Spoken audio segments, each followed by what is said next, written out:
दशमीला प्रतिष्ठापना होणाऱ्या सांगलीच्या सांबारे गणपतीची तब्बल 72 वर्षांनंतर अभूतपूर्व उत्साहात, जल्लोषात आणि आतिषबाजीत मिरवणूक काढण्यात आली आहे। 1952 साली मूर्ती दुखावल्याने मिरवणुकीची परंपरा खंडित झाली होती। आता 72 वर्षांनंतर सांबारे गणेश मूर्ती मंदिरातून बाहेर काढण्यात आली आहे। या ऐतिहासिक मिरवणूक सोहळ्याची सुरुवात खासदार विशाल पाटील, आमदार सुधीर गाडगीळ, पोलीस अधीक्षक संदीप घुगे यांच्या प्रमुख उपस्थितीत करण्यात आली। यावेळी मिरवणूक मार्गावर महिलांनी आकर्षक रांगोळ्या काढल्या होत्या।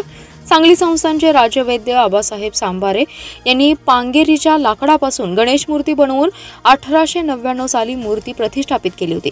1952 सालापर्यंत या गणेश मूर्तीची मिरवणूक काढण्यात आली होती। मात्र त्यानंतर मूर्ती दुखावल्याने मिरवणुकीची परंपरा खंडित झाली होती।